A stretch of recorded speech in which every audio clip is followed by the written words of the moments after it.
Boa noite a todos. É com muita alegria que retornamos ao SODEC para refletirmos um pouco mais sobre os ensinamentos de Jesus. E os ensinamentos de hoje, nós vamos encontrá-los no Evangelho segundo o Espiritismo, capítulo 13º, que a vossa mão esquerda não saiba o que dá a vossa mão direita, no item intitulado Os Infortúnios Ocultos. Quem teve a oportunidade de já ler o Evangelho vai perceber que, nesta passagem, Kardec nos faz uma reflexão muito importante sobre a caridade. E ali ele reflete uma das formas, das possibilidades de fazermos caridade. Ele fala da mãe que leva a filha e vai aos locais onde as pessoas têm dificuldades materiais para reduzir os seus sofrimentos. Ela não traz aqui aquelas calamidades que nós encontramos na mídia, que aparecem todos os dias por aí, nos terremotos, nos maremotos, né? Nas situações, nas chuvas, nos grandes alagamentos, nas ventanias absurdas, mas naqueles que acontecem na intimidade de nossas casas. E aí a primeira pergunta para a gente refletir é: quantos de nós estamos dispostos a seguir o exemplo desta mulher? Quantos de nós fazemos algo para construir uma sociedade melhor? Quantos de nós ainda terceirizamos a responsabilidade da sociedade que nós vivemos? O que eu já cansei de ouvir falar, a culpa é do governo, a culpa é do não sei quem. Mas e o nosso papel? Kardec, no Livro dos Espíritos, quando pergunta a ele sobre a reencarnação, e aí, quando ele pergunta, aos espíritos sobre a reencarnação, nós temos ali uma resposta muito interessante. Nós espíritas achamos que viemos aqui para sofrer, para pagar, para resgatar. Não lerão Kardec. Nós viemos aqui para evoluir. É o que os espíritos respondem. Qual o principal objetivo da reencarnação? Nos proporcionar condições para a nossa evolução espiritual. E a segunda, nós contribuirmos para a construção do reino de Deus aqui, onde nós estamos matriculados. Então nós temos um papel, uma responsabilidade de trazer para a superfície do planeta um pouco dos ensinamentos de Jesus. E como é que nós podemos fazer isso? Na evolução, claro, o Espiritismo nos convida o tempo inteiro para o autoconhecimento, para a reforma íntima ou construção íntima, como queiram, para a autoaceitação, para nos tornarmos pessoas melhores. E como eu posso ajudar na construção do mundo melhor? Todas as vezes que eu me torno uma pessoa melhor, com as minhas posturas, com as minhas atitudes, eu consigo melhorar o mundo que me cerca. Mas mais do que isso, eu posso e devo ajudar a aliviar as dores daqueles irmãos que compartilham a caminhada conosco. Então essa mensagem do Evangelho é um convite para que nós possamos refletir sobre a nossa caminhada. A caridade não é feita apenas em um momento, não é uma questão pontual, é algo continuado, como o nosso processo evolutivo. E a gente aprender a ouvir aqueles que estão em silêncio é muito importante. Outro dia, uma amiga minha falou assim: Adalto, eu estou pasma. Eu falei: o que foi, minha irmã?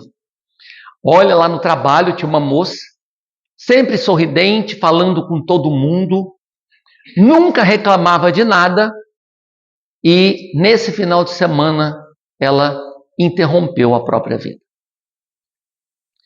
Não dá para imaginar como uma pessoa daquele jeito chegou a esse extremo. Aí eu perguntei para ela: quantas vezes você parou para ouvir o sorriso dela? Quantas vezes você parou para enxergar o olhar dessa pessoa?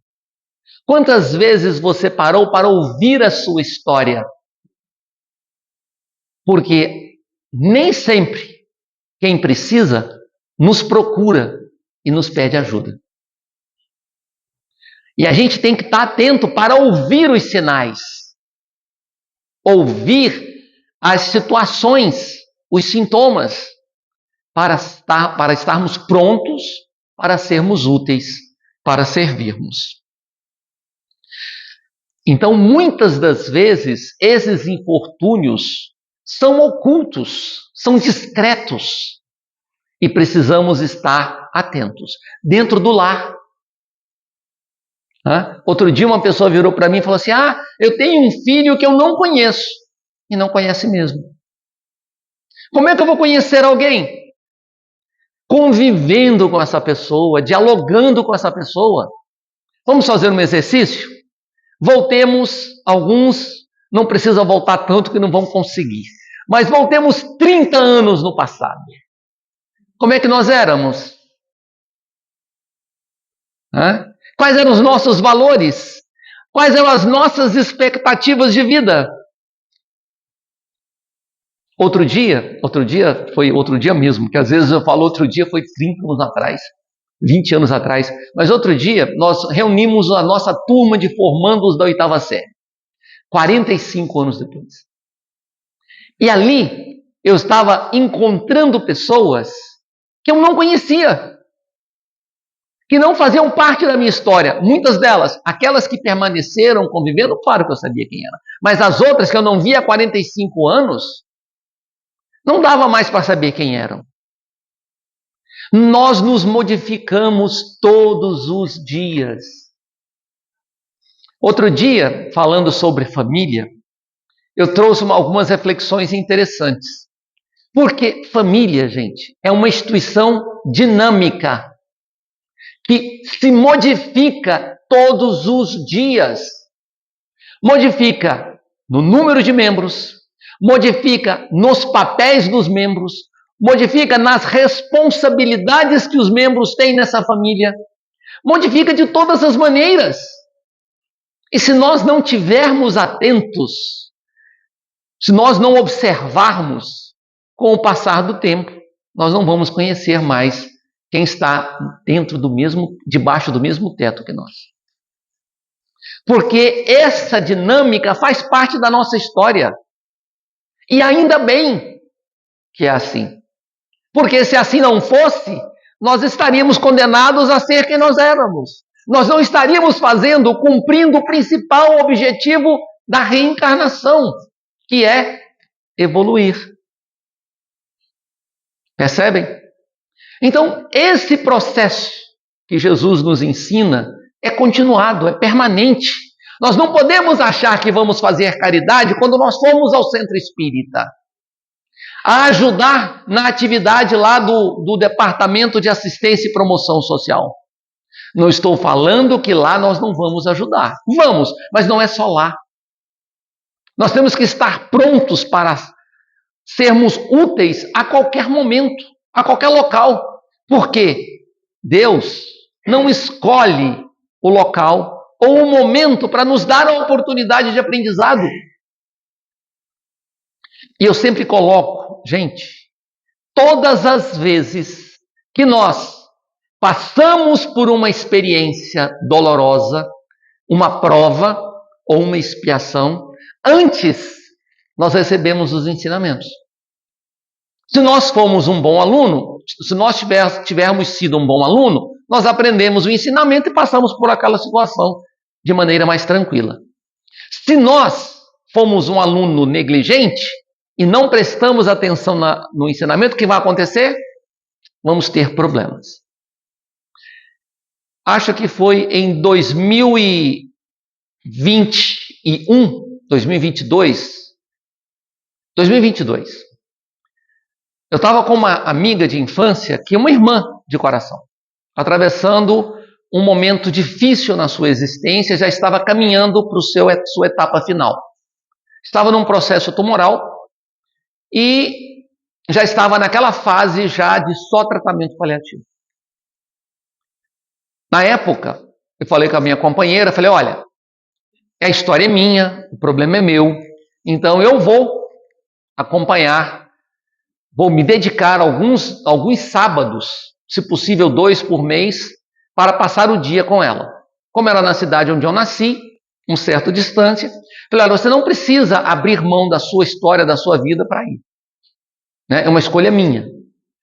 Ela falou assim, Adalto, nós estamos juntos, não estamos? Então eu vou te acompanhar. E fomos. Nós achávamos que estávamos indo ajudar a nossa irmã. Né? Não estou dizendo que nós não ajudamos. Com certeza ela ficava muito feliz de ter a gente o dia inteiro na casa dela.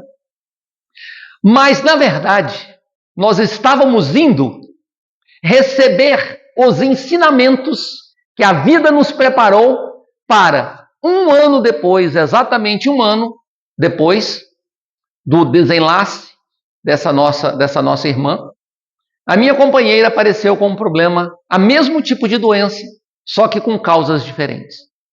E aí foi a nossa vez de passar por aquela situação durante 20 meses, enfrentando o problema. E como eu agradeço a Deus a oportunidade de ter acompanhado o carinho e o amor que o marido dessa minha irmã de coração cuidava dela, dava atenção. Me ensinou tanta coisa, me fortaleceu tanto. E a resignação dessa irmã de jamais reclamar nos ensinou como enfrentar o problema.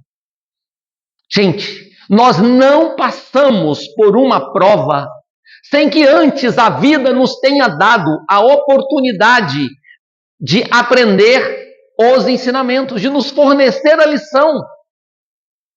Nós é que muitas vezes perdemos a oportunidade de ir à escola, de ir na escola da vida, aprender o que lá está para nos ensinar, ou as lições que ela está nos ofertando.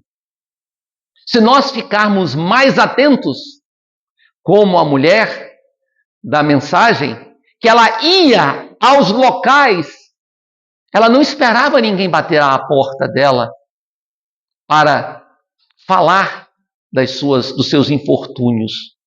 Ela ia atrás para ajudar, para acolher, para amparar, para levar o alívio.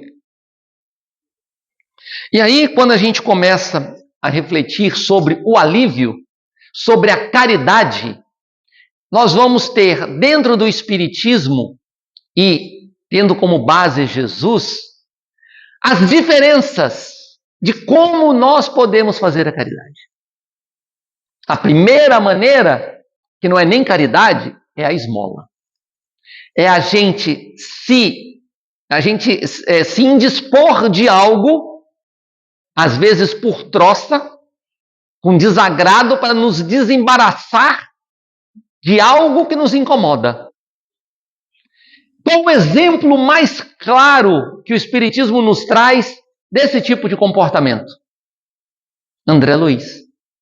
Quem lê o livro Nosso Lar vai perceber que André Luiz fez mais de 6.000 consultas, ou 15.000 consultas, me fugiu agora. Acho que foi 6.000 consultas em 15 anos de profissão. Ou foram 15.000 consultas, mas assim, foram milhares de consultas. E lá ele fala que a maioria era para se desvencilhar do problema. Mas o mais interessante é que de todas aquelas pessoas que André Luiz ajudou para se livrar, 15 não esqueceram dele. No livro Nosso Lar fala que foi uma, né? Mas no filme Nosso Lar. Mas no livro falam que foram 15. E que oravam por ele. Mesmo a esmola, mesmo quando nós fazemos algo por desdém, nós podemos ser reconhecidos se aquele que recebeu não se sentiu humilhado. Que aquele que recebeu a nossa ajuda reconheça que, mesmo por desdém, foi útil para ele. Mas qual é o nosso ganho em fazer isso? De transformação, quase que nenhuma. Então o Espiritismo nos convida para a caridade, que é o amor em ação. E nessa caridade que o Espiritismo nos convida, nós temos a caridade material, que é a mais fácil de fazer. É aquela onde nós podemos desvencilhar daquilo que nos é supérfluo para atender o que é necessário para o outro. E às vezes, nós temos muito supérfluo em casa e não temos a coragem de nos desvencilhar desse supérfluo para ajudar alguém que precisa do necessário. E às vezes, essa dificuldade vai pelo apego. Por exemplo, quantas pessoas desencarnam, retornam ao plano espiritual e muitas pessoas ainda mantêm dentro de casa os armários com as coisas daquele ser intactas, como lembranças. Gente, qual é a principal lembrança que nós carregamos de alguém? É a externa ou são os valores emocionais e sentimentais que nós levamos na nossa alma? Para que guardar aquilo tudo se poderia estar ajudando, às vezes, pessoas que passam frio, pessoas que não têm o que vestir? Né? Mas é um apego que não se justifica, porque daqui a um pouco nós morremos também. Né? Então, essa caridade material, que é a mais fácil de fazer, nós podemos aliviar muito as dores, aliviar a fome, aliviar o frio, aliviar a miséria material de muita gente. Tem uma segunda caridade que é mais difícil de fazer, que é a caridade moral. E para a gente fazer a caridade moral, nós precisamos compreender o que é essa caridade. Tem um trecho do Evangelho que durante muitos anos, mais de 10 anos, eu lia e não entendia o significado dele. Tem um trecho que fala mais ou menos assim, que nós devemos suportar uns aos outros. E eu achava que nós devíamos aguentar, tolerar, engolir. Mas não é isso. É dar suporte, é amparar, é acolher, é envolver. Suportarmos uns aos outros é tratarmos os outros como nós gostaríamos de sermos tratados. A caridade moral é aquela que nós abrimos espaço na nossa agenda para ouvir a dor de alguém. E essa dor, gente, a gente tem que avaliar não pelo processo, não pela situação que o indivíduo está vivendo. Porque nós não sabemos qual é a capacidade de suportar a dor que aquele indivíduo tem. Nós temos que avaliar pelo impacto que aquela situação gera na vida daquele ser. Tem pessoas que podem estar com uma unha encravada, está atravessando uma dor tão atroz que está no limite de interromper a própria vida. Uma unha encravada pode ser um grave problema para alguém. A outra pode estar numa situação de prova ou de expiação aguda e está enfrentando com tranquilidade aquele processo. Então, essa capacidade de ouvir não é limitar ao problema. Quantas vezes eu já ouvi falar, o problema é tão ridículo daquela pessoa. Às vezes é ridículo para mim. Imagine no sistema educacional.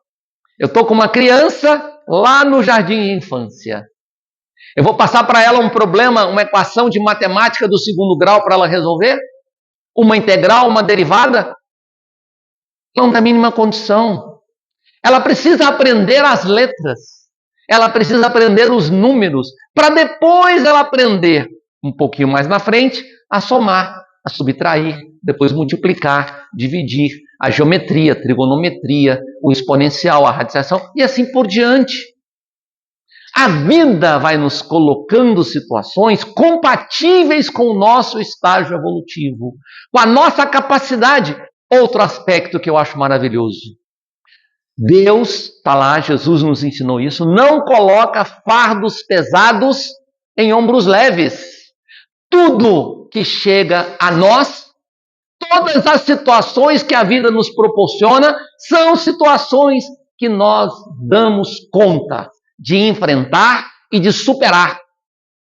Todas as vezes que eu passo por uma situação que está muito difícil, eu aprendi. O que eu não estou ainda compreendendo desse processo? Onde eu preciso aprender para conseguir superar essa situação? Onde eu estou falhando? Ou o que eu preciso fazer para? É o Adalto. Eu estou assim porque o Amin fez isso comigo. A culpa é do Amin. Tem um programa, até um filme, acho que é Família do Futuro, que eu acho fantástico. É um desenho animado, mas eu achei maravilhoso. Tem uma cena que eu nunca esqueci. Tem lá o indivíduo que era o vilão, não era o bandido, era o vilão, e aí ele vira para o garoto. O garoto vai para o futuro, então ele chega no futuro, ele encontra o colega de quarto dele, só que já estava adulto. Aí o colega de quarto passou a vida inteira no orfanato onde eles viviam. Não saiu de lá. Aí ao encontrar o amigo novo, viu a oportunidade de se vingar. Aí o menino no futuro fala, olha, mas pensa bem, não é isso. Cuidado, olha, a responsabilidade é sua, a culpa é sua. E eu respondeu, a culpa é minha e eu boto em quem eu quiser. Isso que nós fazemos. Ao invés de nós assumirmos responsabilidades, nós ainda nos apegamos à culpa. A culpa nos paralisa. A culpa nos limita. A culpa nos faz punir a nós mesmos e aqueles que compartilham a caminhada conosco. Gente, vocês acham que alguém fica feliz com alguém triste do lado? Com alguém sofrendo do lado? Então, todas as vezes que nós nos punimos, nós estamos punindo aqueles que nos amam. A responsabilidade, muito pelo contrário, ela nos motiva a reparar o erro cometido. O Espiritismo nos ensina que nós somos criados simples e ignorantes. E um dia nós seremos espíritos puros. Nós estamos num processo. E esse processo nos levará aonde? A sermos espíritos crísticos. Todos nós aqui somos Cristos em potencial. Todos nós aqui um dia seremos tão evoluídos como Cristo. Nós não admiramos o Cristo? E o que nós estamos fazendo para sermos um Cristo? Não agora nesta existência, claro, né? A natureza não dá saltos. Mas, gente, eu fico tão feliz quando eu olho para o Adalto de 40 anos atrás e olho para o Adalto de hoje. E não fico triste quando eu olho para o Adalto que eu gostaria de ser. Porque, gente, nós fazemos transformações diárias nas nossas vidas. E isso é que é o importante. É a gente caminhar. É a gente não se arrepender. Joana de Ângeles nos ensina que nós não transitaremos do simples e ignorante para espírito puro sem as experiências dos erros e dos acertos. O erro faz parte do nosso processo evolutivo. Para que sentir culpa? O Espiritismo nos ensina que não há erro que não seja reparável. Todos os erros que nós cometermos, nós poderemos repará-lo. E nós vamos reparar, porque nós um dia seremos espíritos puros. É isso que o Espiritismo nos ensina, gente. Para que sentimento de culpa? O que é bom? O que é o bem e o que é o mal na visão espírita? Kardec pergunta aos espíritos e os espíritos respondem: o bem é dar cumprimento às leis divinas. O mal é desrespeitar as leis divinas. Todas as vezes que eu cumpro as leis divinas, eu faço bem. Todas as vezes que eu desrespeito uma lei divina, eu faço mal. Agora, o que me é bom e o que me é mal com o? Fazer o bem é bom, não há dúvidas. E fazer o mal, depende. Pode ser bom. Eu posso desrespeitar uma lei divina, contrair um débito com essa lei e com aqueles que recebem as consequências dos meus atos. Se eu percebo a minha ação, se eu me modifico, se eu reparo o erro que eu cometi, se eu aprendo com aquilo, me torno uma pessoa melhor e não repito mais o erro, cometer o erro foi bom. Se eu cometo o erro, se eu desrespeito uma lei divina, me comprazo com ela e repito reincidentemente, isso é mal. Não nos preocupemos, gente, se erramos ou não. Nos preocupemos em reparar os erros porventura cometidos. Nos preocupemos em nos tornarmos melhores. Um pouquinho hoje em relação a ontem. Um pouquinho amanhã em relação a hoje. É isso que o Espiritismo nos convida. É essa caridade moral que nós temos responsabilidade de fazer conosco mesmo. E essa caridade moral que nós temos responsabilidade de levar a todos aqueles que compartilham a caminhada conosco. No exemplo, nos tornando pessoas melhores a cada dia, ouvindo os dramas sem acusação.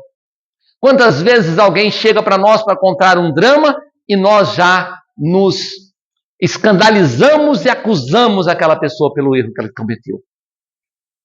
Isso não é empatia, gente. Isso não é acolhimento. Isso não é caridade moral. Mas existe uma outra caridade que pouco estudamos no movimento espírita, infelizmente. E é aquela que Jesus veio exemplificar. É aquela que Jesus veio nos convidar a praticar, que é a caridade da transformação.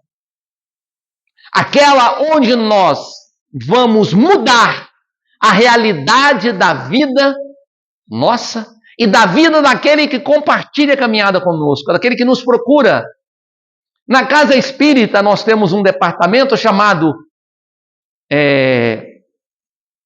Assistência e Promoção Social. Qual é essa caridade de transformação? Não é dar a cesta, não é dar o peixe, é ensinar o indivíduo a pescar, nos ensinava Jesus. Não é só dar a cesta, mas dar condições para que aquele indivíduo conquiste um emprego, ele mude a sua vida. É trabalhar para transformar a realidade do outro. Essa é a verdadeira caridade.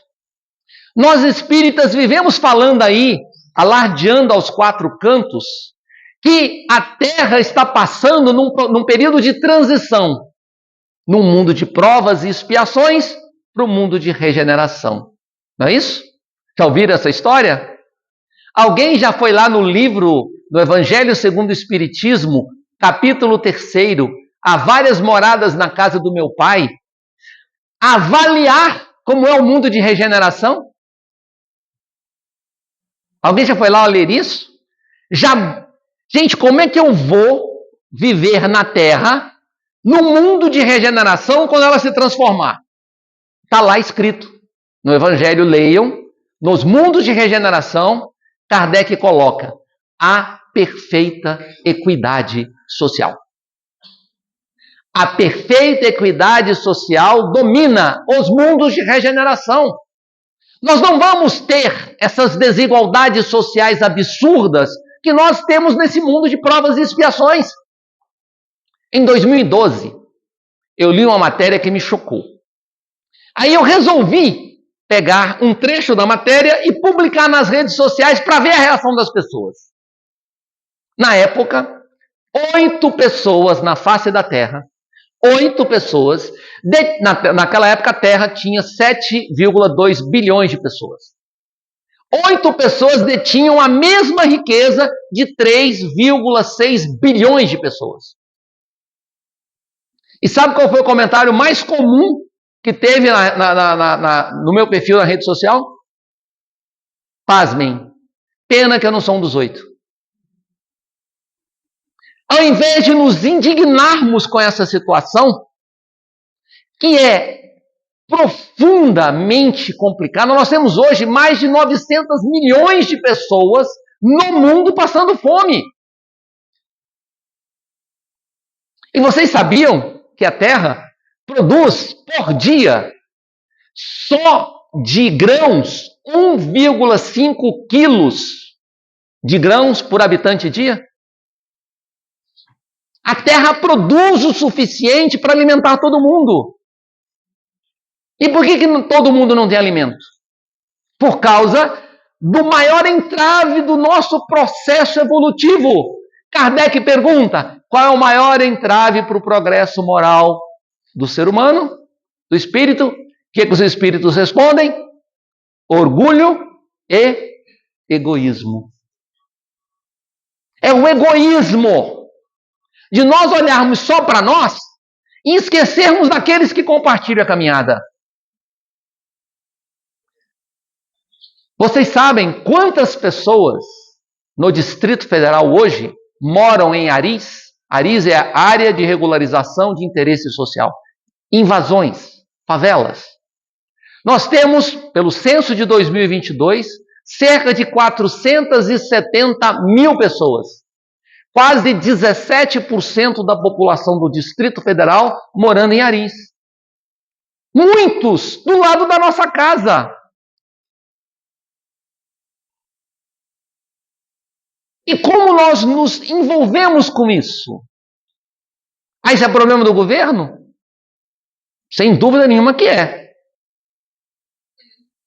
Sem dúvida nenhuma deveríamos ter políticas públicas para minimizar isso. Mas se eu esperar o governo tomar essa providência, como é que fica a vida dessas pessoas? Essa caridade de transformação ensinada por Jesus, que foi ao local e curou o cego. E o que ele disse para o cego? Mostra-te, mas não digais nada a ninguém. Porque esta ação nossa de transformação é íntima. Não é para recebermos holofotes ou reconhecimento. É para compreendermos o nosso papel aqui. Para fazermos a nossa parte na construção do reino de Deus na superfície da terra, segundo o objetivo da reencarnação ensinado por Jesus, trazido pelos Espíritos no Livro dos Espíritos. É esta caridade que Jesus espera que nós possamos arregaçar as mangas e fazer o nosso papel na construção do seu reino aqui e agora. E essa transformação material ou moral, nós não vamos conquistar da noite para o dia. Bem, os infortúnios ocultos, gente, do mesmo jeito que a caridade não é para algum momento, não é para poucas situações, é para o tempo inteiro, os infortúnios são para todos os tempos. Para toda hora. Eles acontecem a cada minuto. Eu acho maravilhoso o princípio, não estou falando da instituição, mas estou falando desse princípio específico. O templo da LBV fica aberto 24 horas por dia, 365 ou 366 dias por ano. Sabe por quê? Na concepção, o homem não tem hora, não tem momento para ter crise. E lá está aberto para receber a qualquer momento que o homem sentir necessidade. O princípio é maravilhoso. Eu mesmo tive momentos na minha vida difíceis e às vezes 2 horas da manhã eu sabia que lá estava aberto, eu ia para lá e ficava até o dia amanhecer. Andando, orando, lendo. E quando o dia amanhecia, eu ia para o trabalho. É muito importante a gente saber que há locais onde as pessoas estão, ou a instituição está aberta para nos receber a qualquer momento do dia e da noite. Quantas casas espíritas estão abertas 24 horas por dia? Eu pessoalmente não conheço nenhuma. E quantas vezes nos nossos momentos de dores agudas, de crises, e outro dia eu estava discutindo um conceito de eternidade, e eu fiquei impressionado. Como a eternidade é relativa? Alguém já passou uma noite de insônia sem conseguir dormir? Parece que não acaba nunca. E uma insônia com dor. Já passaram uma noite com dor a noite inteira? Parece que não acaba, né? Parece que é a eternidade ali. E como é que passa uma noite a gente dormindo o tempo inteiro? A gente nem percebe. Como é que passam as horas quando você está encontrando uma pessoa que você gosta, está tendo um papo animado, está lembrando de coisas? Eu lembro que um dia eu encontrei um amigo, nós ficamos das 11 da manhã às 11 da noite conversando. Nós nem percebemos o tempo passar. E às vezes, dependendo da conversa, uma reunião de 1 hora parece que não acaba nunca. Você olha no relógio, passou 10 minutos. Você fica ali uma eternidade, olha mais 5 minutos. Meu Deus, isso não acaba nunca. Então depende, há uma relatividade de tudo. E essa relatividade, gente, também depende de como nós encaramos a vida. Como nós olhamos para as situações que nos esperam. Como nos ensina o Espiritismo. A caridade é a antítese do egoísmo. A humildade é o oposto do orgulho. O Espiritismo nos convida a fazer esse processo de transformação, de deixarmos o orgulho e buscarmos a caridade, de deixarmos o egoísmo e construirmos a humildade. Nos aproximarmos dos ensinamentos de Jesus. E que essa nossa caridade, gente, possa ser silenciosa. Porque é muito mais agradável ser reconhecido pela nossa intimidade. Mas é muito mais agradável ser reconhecido por Deus, pelas nossas transformações. Eu estou falando do Deus que habita em nós, não pelos outros. O que importa o que os outros pensam de nós? Porque não é o que os outros pensam de nós que vai fazer com que nós sejamos o que eles pensam. Mas as nossas atitudes, os nossos valores, os nossos princípios é que vão nos aproximar ou não do que o Cristo nos ensinou há quase 2000 anos. O Espiritismo nos orienta, nos alerta para aliviarmos os infortúnios das calamidades, daquelas que movimentam multidões, mas também daquelas ocultas que ocorrem nas intimidades de cada ser.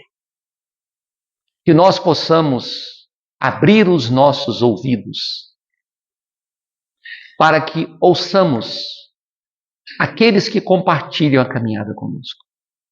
Sejam dentro do lar, no ambiente do trabalho, na casa espírita, seja na vida social, seja onde for.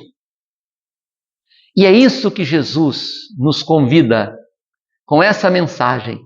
Quando a filha que acompanha a mãe fala, eu quero dar alguma coisa, o que a mãe fala? O que podes dar de ti, criança? Pode dar do teu tempo. Pode dar da sua capacidade de produzir. Aprenda algo sirva. São esses ensinamentos que aliviarmos as nossas dores, mas aliviarmos as dores daqueles que compartilham, que nós vamos ser, que nós seremos efetivamente agradáveis a Deus. Que Jesus nos ampare e nos proteja hoje e em todos os minutos das nossas vidas.